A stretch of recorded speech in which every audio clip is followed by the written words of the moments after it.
विद्यार्थियों, तो कैसे हैं आप सब। मैं उम्मीद करता हूँ आप सब बहुत अच्छे होंगे।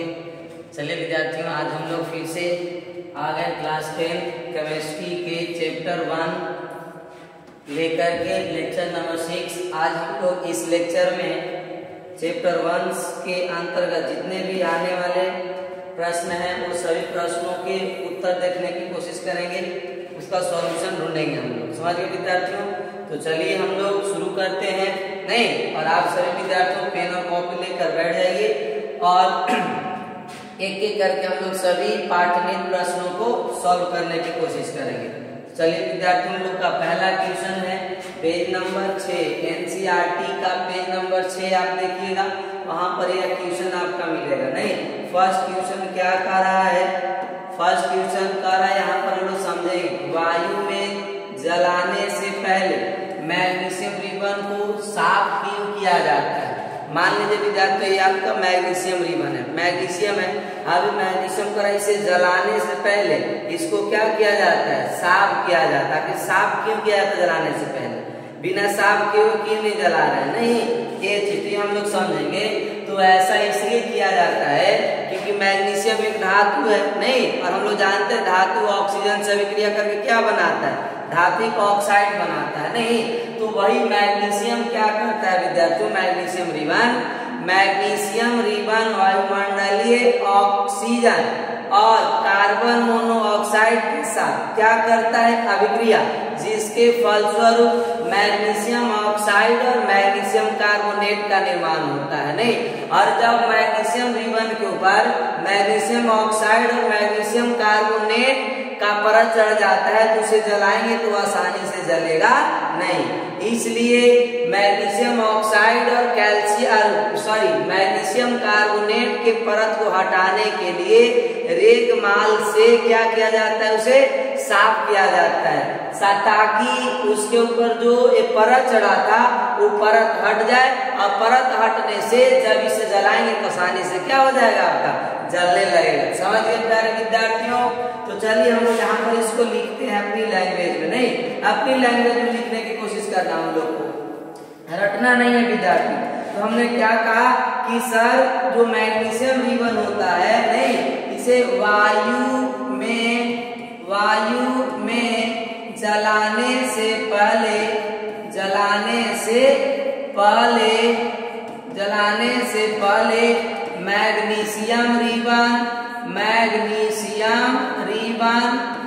मैग्नीशियम रिबन को, नहीं, रिबन यानी फीता, रिबन को रेगमाल से, किससे विद्यार्थियों? रेगमाल से रगड़ कर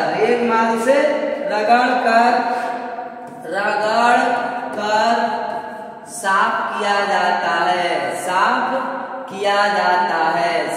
किया जाता है। ना, किया जाता है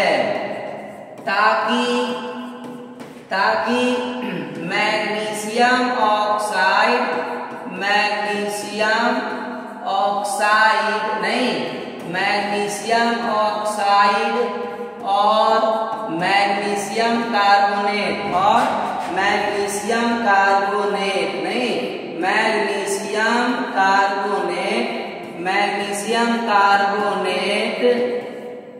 मैग्नीशियम कार्बोनेट की परत हट जाए। नहीं, तो अब यहाँ देखिए क्या लिखे हम लोग कि वायु में जलाने से पहले मैग्नीशियम रिबन को क्या करते हैं? रेगमाल से रगड़ कर साफ किया जाता है ताकि मैग्नीशियम ऑक्साइड और मैग्नीशियम कार्बोनेट की परत क्या हो जाए? हट जाए। अब ये परत कैसे आए थे? जो वायुमंडलीय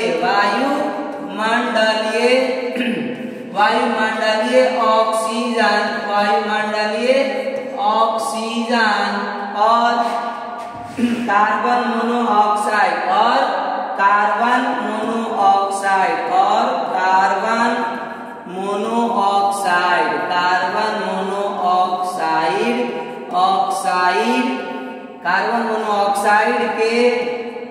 मोनोऑक्साइड से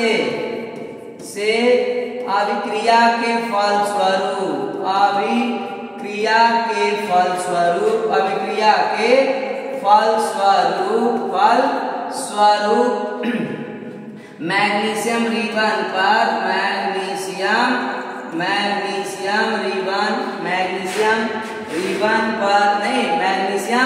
रिबन पर बना था। मैग्नीशियम रिबन पर बना था, नहीं बना था।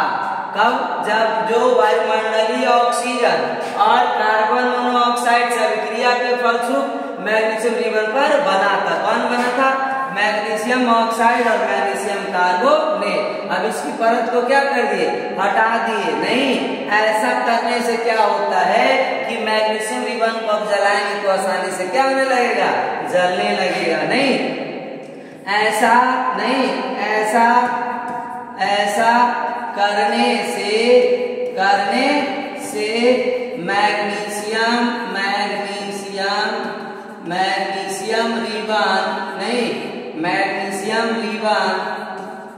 मैग्नीशियम रिबन आसानी से जलने लगता है, आसानी से जल सकता है। कब? जब मैग्नीशियम रिबन के ऊपर मैग्नीशियम ऑक्साइड और मैग्नीशियम कार्बोनेट की परत को हटा देंगे तो मैग्नीशियम रिबन आसानी से क्या हो सकता है? जल सकता है। विद्यार्थियों समझ गए ना? Yes sir. तो ये हम लोग का फर्स्ट क्वेश्चन था, पेज नंबर 6 का। समझ गए? बहुत आसान क्वेश्चन था। चलिए हम लोग आगे क्वेश्चन देखते हैं विद्यार्थियों। क्या है? अब आगे का है निम्नलिखित रासायनिक अभिक्रियाओं के लिए संतुलित समीकरण लिखिए। तो विद्यार्थी हम लोग जब अध्याय पढ़ रहे थे तो उसमें हम लोगों ने पढ़ा था रासायनिक अभिक्रिया के बारे में, और रासायनिक अभिक्रिया को संतुलित के रूप में लिखने के लिए और समीकरण को फिर संतुलित करने के लिए भी हम लोगों ने सीखा था। नहीं, संतुलित समीकरण लिखने के लिए भी सीखा था। यहाँ पर विद्यार्थियों अभिक्रिया दिया हुआ है और इस अभिक्रिया से हम लोग को समीकरण लिखना है, और वो भी कौन सा समीकरण? संतुलित समीकरण लिखना है। समझ गए? अगर विद्यार्थी यहाँ पूछ रहा है संतुलित रासायनिक समीकरण और आपने केवल समीकरण लिखा, आपको लगा कि चलो अब तो काम हो गया, लेकिन केवल समीकरण लिख के छोड़ दीजिएगा और संतुलित नहीं है तो आपका क्या हो जाएगा? गलत हो जाएगा। क्योंकि क्वेश्चन में पहले ही कहा दिया है कि संतुलित रासायनिक समीकरण लिखना है, नहीं संतुलित समीकरण लिखना है। इसलिए हम लोग संतुलित कर देंगे लिखने के बाद। तो हम लोग सोल्व करते हैं एक एक करके तीनों प्रश्न को। नहीं, ये तीनों को सोल्व करते हैं हम लोग विद्यार्थियों एक एक करके। आंसर देखेंगे। फर्स्ट हम लोग क्या है? हाइड्रोजन क्लोराइड बनता है। जब हाइड्रोजन और क्लोरीन आपस में क्रिया करता है तो क्या बनता है? Hydrogen chloride. अब यहाँ पर आपको बच्चे पीछे हम लोग पढ़े थे कि जो संतुलित समीकरण लिखा जाता है, कोई भी समीकरण लिखा जाता है, उसके लिए अभिकारक और उत्पाद दोनों के लिए तत्व है तो तत्व का संकेत और यौगिक है तो यौगिक का सूत्र। ये आपको याद होना चाहिए, ज्ञात होना चाहिए, तब हम इसे क्या कर सकते हैं? लिख सकते हैं विद्यार्थियों। यहाँ पर हाइड्रोजन और क्लोरीन है। हाइड्रोजन का संकेत होता है H, लेकिन हाइड्रोजन द्विपरमाणुक इसलिए क्या लिखते हैं हम लोग? H2 लिखते हैं विद्यार्थियों। समझ गए? इसके बाद आपका क्या है? क्लोरीन का संकेत Cl होता है, लेकिन क्लोरीन द्विपरमाणुक रूप में रहता है, इसलिए हम लोग क्या लिखते हैं? Cl2। और इससे क्या बन रहा है? Hydrogen chloride. यानी यहाँ पर लिख देंगे हम लोग HCl, जिसको हाइड्रोक्लोरिक अम्ल भी कहते हैं। नहीं, HCl। यही अम्ल हमारे अमाशय में भी पाया जाता है। आप ये भी याद रख सकते हैं, अमाशय में पाए जाने वाले अम्ल को क्या बोलते हैं? HCl अम्ल, जो प्रबल अम्ल है। समझ गया ना? लेकिन देखिए विद्यार्थी, ये क्या संतुलित है? नहीं सर, संतुलित नहीं है। कि इधर हाइड्रोजन 2, इधर हाइड्रोजन कितने हैं? 2, क्लोरीन 2, इधर क्लोरीन क्या है? 2। तो अभिकारक और उत्पाद दोनों में तत्व की परमाणु संख्या बराबर नहीं है, इसलिए संतुलित नहीं है। तो हम लोग संतुलित करने के लिए क्या करेंगे? आवश्यकता अनुसार गुना भी करते हैं। जहां पर जरूरत पड़ेगा वहां पर क्या करेंगे? मल्टीप्लाई करेंगे विद्यार्थियों। नहीं, यहाँ पर देखिए हम लोग संतुलित करते हैं, इधर 2 2 दोनों है, इधर 2 से मल्टीप्लाई कर देंगे तो हो गया। हाइड्रोजन भी 2, क्लोरीन भी 2। बहुत आसान था। समझ गए? Yes sir.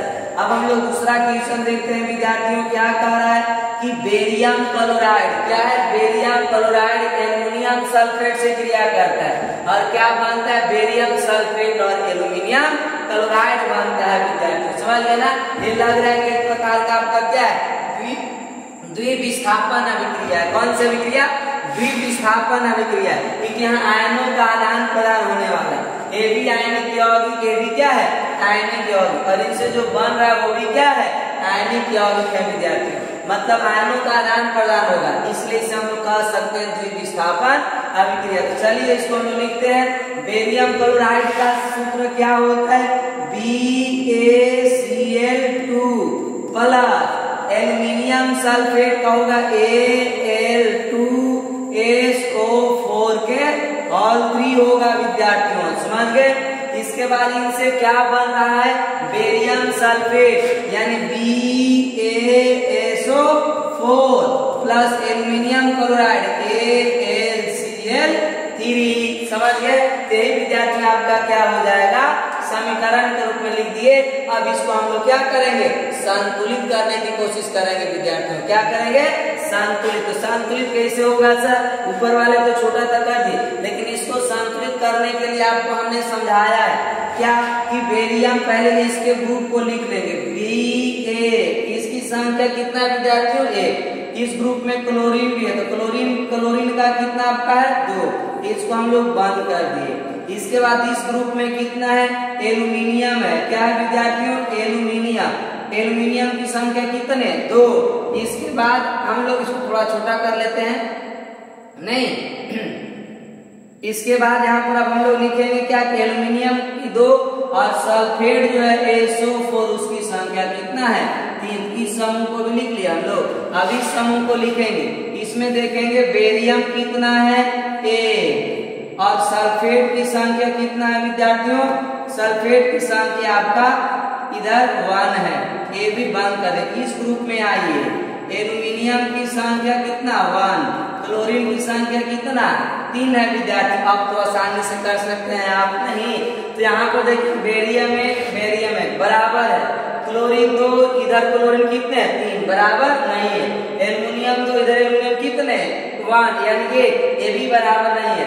सल्फेट 3 इधर सल्फेट कितने हैं, 1 यानी बराबर नहीं। हम लोग क्या करेंगे कि पहले क्लोरीन को संतुलित करते हैं। तो क्लोरीन कितना है, इधर 2 इधर कितना है, 3। तो अब ये तो 3 आएगा नहीं, तो इसमें मल्टीप्लाई कर देंगे कितना से, 3 से, और इसमें मल्टीप्लाई कर देंगे कितना से, 2 यानी 2 तिहाई 6 और 3 गुना कितना हो जाएगा, 6। तब इसको मल्टीप्लाई करेंगे तो फिर दोनों इस समूह में जो जो तत्व है वो सब में मल्टीप्लाई करना हम लोग को। तो 3 से बेरियम में करेंगे तो बेरियम की संख्या कितना हो जाएगा, 3। क्लोरीन का 3 गुना के 6। इसके बाद एल्यूमिनियम 2 इधर एल्यूमिनियम आपका कितना हो जाएगा, 2। क्लोरीन कितना हो जाएगा आपका, 6। क्लोरीन कितना हो जाएगा, 3 गुना के 6। इधर भी 6 इधर भी 6 बराबर हो गया। इधर भी एल्यूमिनियम 2 इधर 2 इधर सल्फेट 3 इधर कितने हैं, 1 यानी बराबर नहीं है। यहाँ बेरियम 3 यहाँ बेरियम 1, यहाँ पर कितनी की आवश्यकता है, 3 का मल्टीप्लाई कर दिए। अब देखिए बेरियम की संख्या 3, सल्फेट का भी संख्या कितना हो गया, 3। अब देखिए तो दोनों तरफ के तत्व के परमाणु बराबर हैं। बेरियम हो गया कितना, 3। क्लोरीन कितना हो गया विद्यार्थी, 6। इधर देखिए बेरियम कितने हो गया, 3। क्लोरीन कितने हो गया, 6 बराबर है। यस सर, समझ में आ रहा है, यस सर। इसके बाद एल्यूमिनियम 2 इधर भी एल्यूमिनियम कितने हो जाएगा, यहाँ भी कितना आपका, 2। इधर सल्फेट 3 इधर भी सल्फेट कितने, 3 यानी सब बराबर हो गए। और इसका मतलब ये कुछ हो गया, संतुलित। तो अब जहां जहां मल्टीप्लाई किए उस समूह में यहाँ पर क्या कर देना है, मल्टीप्लाई कर देना है। तो इस समूह के केवल इसमें मल्टीप्लाई करना है, कितना से विद्यार्थियों, 3 से। इसमें किए हैं नहीं, इसको छोड़ देंगे। इसके बाद इसमें बेरियम सल्फेट ये वाला समूह कितना से मल्टीप्लाई किए हैं, 3 से कर दिए। इसमें कितना से मल्टीप्लाई किए हैं, 2 से। तो यहाँ पर कितना से कर देंगे, 2 से। समझ गए विद्यार्थियों, यस सर। ये हम लोग को संतुलित करने का आसान तरीका है, समझ गए ना, यस सर। तो चलिए हम लोग आगे फिर देखते हैं क्या है विद्यार्थियों। तीसरा नंबर देखते हैं, नहीं तीसरा नंबर कह रहा है क्या आपका, तीसरा नंबर क्वेश्चन देखेंगे हम लोग। नहीं तीसरा नंबर अभिक्रिया, सोडियम जल से अभिक्रिया करता है। तो सोडियम का होगा Na प्लस जल का क्या हो जाएगा, H2O। इससे क्या बना रहा है, सोडियम हाइड्रोक्साइड यानी NaOH प्लस हाइड्रोजन का क्या हो जाएगा, H2। अब इसको देखें तो संतुलित है नहीं सर, इधर हाइड्रोजन 2 इधर हाइड्रोजन कितने हो गए 3, 2 और 1 3 बराबर नहीं है। हम लोग क्या करेंगे संतुलित, तो यहाँ पर 2 है इधर 3 है, यानी कि 2 गुना के 4 4, यहाँ भी 2 और 2 कितने हो गए 4। Oxygen 2 oxygen 2, hydrogen 4 hydrogen 4, sodium 2 इधर 1 है तो कितना से मल्टीप्लाई कर देंगे 2 से, हो गया कितना आसान था, समझ गए ना। वही चीज है विद्यार्थियों। तो अब आगे चलेंगे हम लोग, आगे कहा है निम्नलिखित अभिक्रिया, निम्नलिखित अभिक्रिया, निम्नलिखित अभिक्रियाओं के लिए उनकी अवस्था के संकेतों के साथ संतुलित रासायनिक समीकरण लिखिए। इसमें भी संतुलित रासायनिक समीकरण ही लिखना है, लेकिन इसमें चेंज कर दिया, हम लोग को बुड़बक बनाने के लिए बनेंगे नहीं, क्वेश्चनों की रहेगा उसको फोड़ देंगे हम लोग, समझ गए विद्यार्थियों एकदम। तो अब यहाँ पर इसके अवस्था भी लिखना है, क्या लिखना है अवस्था, नहीं भौतिक अवस्था लिखना है। भौतिक अवस्था का मतलब क्या सर, ठोस है उसके लिए सोलिड, द्रव है उसके लिए लिक्विड, गैस है उसके लिए जी, और जब कोई विलयन की अवस्था में विलयन के रूप में तो उसके लिए एक ही लगाते हैं, एक फॉर्म लिखा जाता है। यहाँ पर याद रखिए विद्यार्थी लिख रहे हैं कि जो यदि ठोस अवस्था में होगा पदार्थ उसके लिए क्या लेंगे सॉलिड, और यदि द्रव अवस्था में हो तो उसके लिए क्या लेते हैं हम लोग लिक्विड, और यदि विद्यार्थियों कोई गैसीय अवस्था में हो तो उसके लिए क्या लेते हैं हम लोग जी, और जब भी कोई विलयन की अवस्था में हो, विलयन में हो तो उसके लिए क्या लेते हैं हम लोग एक ही लेते हैं विद्यार्थियों, समझ गए ना। ये भौतिक अवस्था हो गया, समझ गए। तो चलिए हम लोग क्वेश्चन पढ़ते हैं और इसको समीकरण के रूप में लिखने की कोशिश करते हैं, समझ गए विद्यार्थियों, रटना नहीं है समझ कर लिखना है, समझ गए। तो अब यहाँ जल में क्या डाला गया बेरियम क्लोराइड, जल में क्या डाला गया बेरियम क्लोराइड तथा सोडियम सल्फेट के विलयन, नहीं एक बन गया बेरियम क्लोराइड का विलयन और एक सोडियम सल्फेट का विलयन। जब दोनों को आपस में मिलाया तो आपस में क्या करेंगे अभिक्रिया करेंगे, आपस में क्या करेंगे अभिक्रिया करके क्या बनाते हैं सोडियम क्लोराइड का विलयन और अघुलनशील बेरियम सल्फेट का अवक्षेप भी बनता है। दो पदार्थ बना, एक सोडियम क्लोराइड बना जो विलयन में ही घुला हुआ रहा, और एक विलयन से पृथक अलग हो गया, वो यानी अघुलनशील था, वो कौन सा बना विद्यार्थियों बेरियम सल्फेट बना है, समझ गए ना। तो बेरियम सल्फेट, अब इसके लिए हम लोग को पहले क्या करना होगा समीकरण लिखना होगा, इसकी अवस्था के साथ लिखना है और संतुलित भी लिखना है, समझ गए विद्यार्थियों ना। चलिए तो लिखेंगे जल में बेरियम क्लोराइड, तो बेरियम क्लोराइड के लिए होता है क्या BaCl2 और विलयन है इसलिए क्या लिखेंगे हम लोग एक्वस फॉर्म प्लस इसके साथ सोडियम सल्फेट Na2SO4, इसकी भी अवस्था क्या हो जाएगा एक ही हो जाएगा विद्यार्थियों। इसके बाद ये जब आपस में अभिक्रिया कर रहे हैं तो क्या बन रहा है, एक बन रहा है सोडियम क्लोराइड, क्या बन रहा है सोडियम क्लोराइड जो विलयन में घुला हुआ है नहीं, और एक अवक्षेप के रूप में बन रहा है कौन विद्यार्थियों बेरियम सल्फेट, जिसको हम लोग BaSO4 बोलते हैं, ये भी एक्वस फॉर्म में रहेगा और ये आपका अवक्षेप के रूप में है। क्या है विद्यार्थियों अवक्षेप, यानी कि अवक्षेप बन रहा है, इसका मतलब इसे हम लोग अवक्षेपन अभिक्रिया भी कह सकते हैं या द्विविस्थापन अभिक्रिया भी कह सकते हैं, क्योंकि आयनों का क्या हो रहा है आदान प्रदान हो रहा है इसमें, समझ गए ना ये चीज। इसके बाद विद्यार्थी हम लोग दूसरा क्वेश्चन देखते हैं। दूसरा क्या कर रहा है कि सोडियम हाइड्रोक्साइड का जलीय विलयन हाइड्रोक्लोरिक अम्ल के विलयन से अभिक्रिया करके सोडियम क्लोराइड बनाता है और क्या बनाता है जल। कहने का मतलब है कि एक आपका सोडियम हाइड्रोक्साइड क्षार है, ठीक है प्रबल क्षारक है, और एक आपका हाइड्रोक्लोरिक अम्ल ये भी प्रबल अम्ल है, और ये दोनों जब आपस में दोनों के विलयन जब आपस में रिएक्शन करेंगे तो क्या बनेगा एक लवण बनेगा, क्योंकि हम लोग जानते हैं अम्ल क्षारक के साथ अभिक्रिया करके लवण प्लस जल बनाता है, तो वही एक क्षारक और एक कौन है अम्ल है, ये दोनों अभिक्रिया करेगा एक लवण बनेगा जो कौन है सोडियम क्लोराइड, और क्या बनेगा विद्यार्थियों जल। बहुत आसान है कि नहीं, एकदम आसान है। तो यहाँ पर हम लोग लिखेंगे क्या सोडियम हाइड्रोक्साइड के लिए NaOH विलयन के रूप में है तो क्या अवस्था होगा विद्यार्थियों AgSir।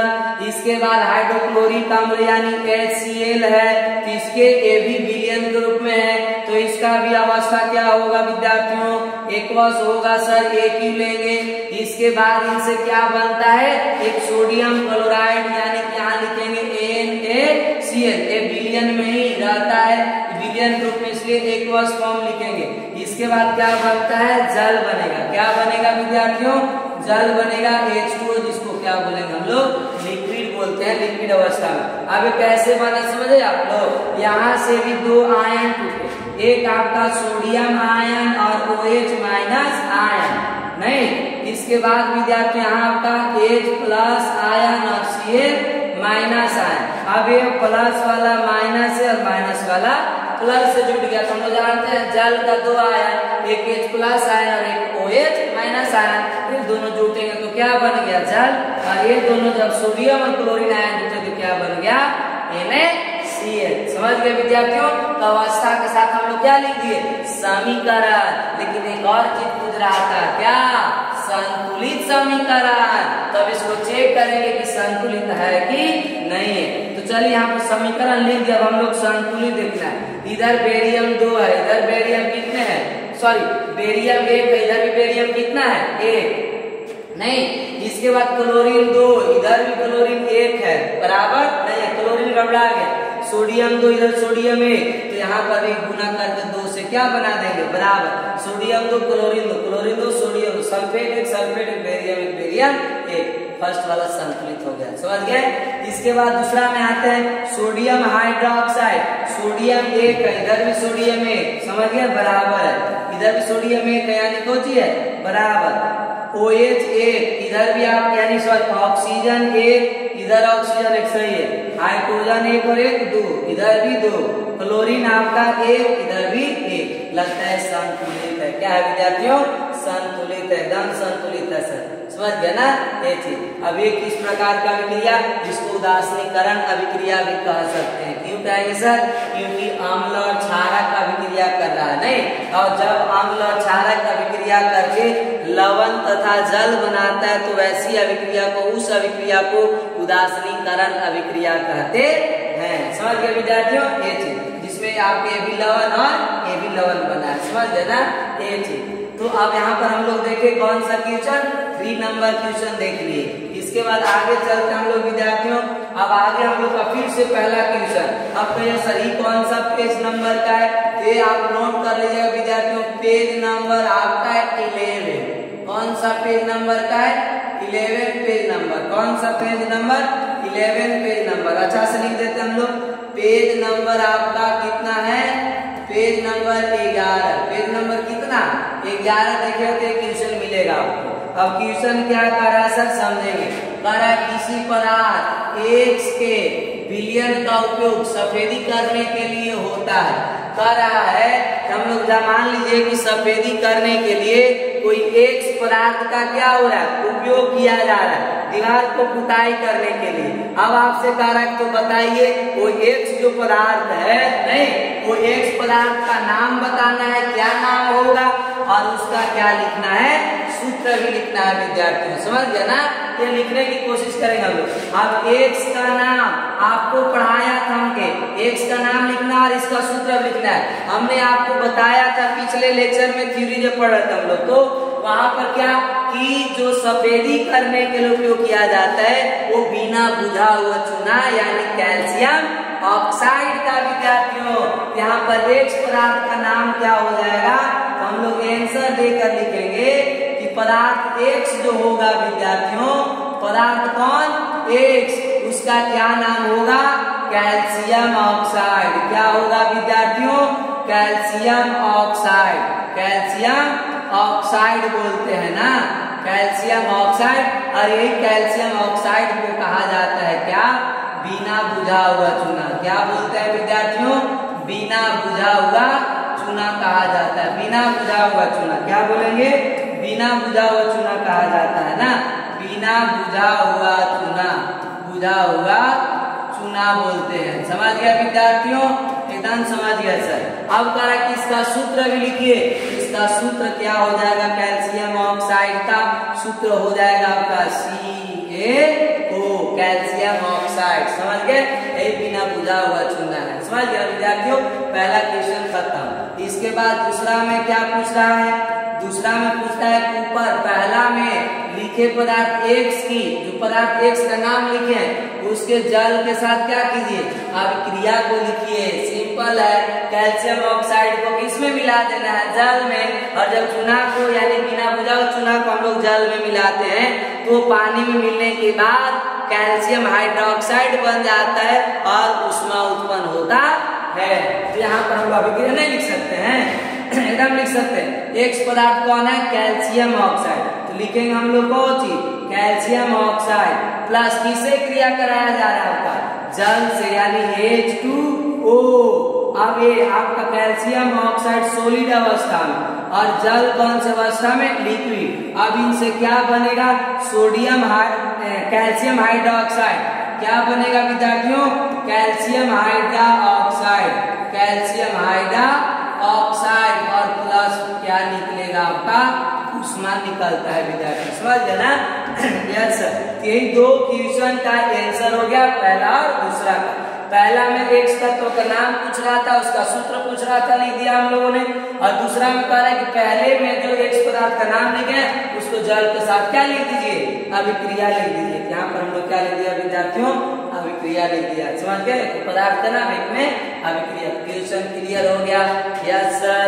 चलिए आगे चलते हैं। फिर हम लोग आगे आपका क्या क्रियाकलाप 1.7 में, क्रियाकलाप 1.7 में प्रणाली में एकत्रित गैस की मात्रा दूसरी से क्या दुगुनी क्यों है उस गैस का नाम बताइए। क्यों दुगुना है? क्रियाकलाप 1.7 में दिया हुआ कि एक प्रणाली है, वो प्रणाली में एक पदार्थ लिया गया नहीं और उसमें गैस को एकत्रित किया, जिसमें से एक वो गैस जो है दूसरा से क्या है? दुगना है। क्या है? दुगना। तो यानी आप बताइए विद्यार्थियों, हम लोग जल का नाम सुने क्या? जल। हाँ सर, जल बना हुआ रहता है कौन से? 2 हाइड्रोजन परमाणु और 1 ऑक्सीजन परमाणु से। यानी जल के तत्व के परमाणुविक अनुपात जो होता है वो कितना होता है विद्यार्थियों? 2:1। 2:1 2:1 होता है। इसका मतलब सर हाइड्रोजन दुगना और ऑक्सीजन क्या होगा? कम। यानी हाइड्रोजन ऑक्सीजन से दुगना होगा। क्या होगा?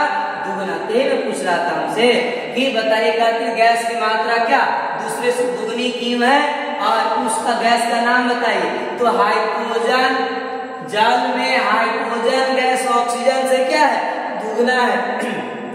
क्योंकि जल जो आपका बना होता है 2 हाइड्रोजन के परमाणु और 1 ऑक्सीजन के परमाणु से मिलकर बना होता है, जिसका आपका परमाणुविक अनुपात 2:1 कितना होता है? इसलिए यहाँ पर हाइड्रोजन की मात्रा दुगना होता है। किससे? ऑक्सीजन से। नहीं समझ गए? आइए हम लैंग्वेज में देखते हैं। करेक्ट। हमें ज्ञात है कि जल 2 भाग कोची से? हाइड्रोजन और 1 भाग ऑक्सीजन से मिलकर बना है। अर्थात हाइड्रोजन परमाणु और ऑक्सीजन परमाणु के कितना अनुपात होगा? हाइड्रोजन और ऑक्सीजन के बीच का जो परमाणु का अनुपात होगा वो 2:1 कितना? 1। याद रखिएगा विद्यार्थियों। लेकिन परमाणु द्रव्यमानविक अनुपात पूछ देगा, द्रव्यमानविक अनुपात। जल के द्रव्यमानों का अनुपात बताइए तत्वों का, तब वहां पर क्या हो जाता है विद्यार्थियों? द्रव्यमानविक अनुपात पूछेगा, नहीं मानविक अनुपात। द्रव्यमानविक अनुपात अगर पूछेगा तब आप क्या लिखेंगे? वहां पर वो चेंज हो जाता है। द्रव्यमानों का अनुपात निकालेंगे H2O। हाइड्रोजन का होता है 1 द्रव्यमान संख्या, लेकिन 2 है तो कितना हो जाएगा? 2 अनुपात ऑक्सीजन का 16। इसे काटेंगे तो आपका 2 कितना हो जाएगा? 16। 1 अनुपात कितना होता है? 8। तो द्रव्यमानविक अनुपात होता है 1:8। किसके किसके बीच? ऑक्सीजन, हाइड्रोजन और ऑक्सीजन। लेकिन जल के तत्वों के परमाणुविक अनुपात पूछे तो 2:1 कितना होता है? 1। समझ गए ना? H। वही यहाँ कह रहा है कि परमाणु के अनुपात जो होता है वो कितना? 2:1 में संयोग करने से बना है। जल किससे बना है? हाइड्रोजन परमाणु और ऑक्सीजन परमाणु को 2:1 एक में संयोग करने से बना है, नहीं, अतः जल का वैद्युत अपघटन करने से। अब जब जल का वैद्युत अपघटन करेंगे तो हाइड्रोजन और ऑक्सीजन गैस प्राप्त होती है। जब जल को क्या करेंगे, वैद्युत अपघटन कराएंगे। आपको बताया था हमने, जब वियोजन अभिक्रिया के प्रकार पढ़ रहे थे तो क्या था, विद्युतीय वियोजन अभिक्रिया, जिसमें जल को विद्युत अपघटन करा के ऑक्सीजन और हाइड्रोजन गैस को प्राप्त किया जा रहा था, अलग अलग किया जा रहा था। तो वही कर यहाँ पर ऑक्सीजन गैस प्राप्त होती है, इसलिए कैथोड पर एकत्रित गैस कौन सा होता है, एनोड। कैथोड पर जो आपका गैस होगा वो कौन सा गैस होगा, हाइड्रोजन, और एनोड पर जो गैस होगा विद्यार्थियों वो कौन सा होगा, आपका ऑक्सीजन होगा। नहीं, कौन होगा, ऑक्सीजन की मात्रा क्या हो जाती है, ऑक्सीजन की मात्रा की दुगना हो जाती है। किसकी मात्रा, हाइड्रोजन का। ध्यान से फिर से देखिएगा विद्यार्थियों, कैथोड पर एकत्रित गैस कौन होता है, हाइड्रोजन, और एनोड पर एकत्रित गैस जो एनोड पर जमा होता है वो ऑक्सीजन होता है, और ऑक्सीजन की मात्रा की दुगनी है किसकी मात्रा, हाइड्रोजन की। समझ गया ना, ये चीज बच्चे थे, हम लोग से पूछ रहा था, समझ गया ना। ये हम लोग आज देखे पेज नंबर 11 का कितने क्वेश्चन, 2 क्वेश्चन। इसके बाद हम लोग अगले पेज नंबर 15 के क्वेश्चन को देखेंगे अगले वीडियो में। आज हम लोग इतने क्वेश्चन को सोल्व किए। तो विद्यार्थी आप लोग बताइए आपको कैसा लगा ये जो हमने क्वेश्चन बताया, कि आपको समझ में आया कि नहीं आया। अगर समझ में नहीं आया होगा, आप सेटिस्फाइड नहीं होंगे, आपको डाउट्स रह गया होगा, तो आप अपना डाउट्स कमेंट बॉक्स में लिखिए। समय मिलने के बाद आपके कमेंट का जवाब जरूर देने की कोशिश करूंगा। समझ गए विद्यार्थियों। तो चलिए आप इतना क्वेश्चन को अपने नोट कॉपी में डाल लिखिए। इसके बाद हम फिर मिलते हैं अगले वीडियो में, अगले लेक्चर में, अगले अंदाज के साथ।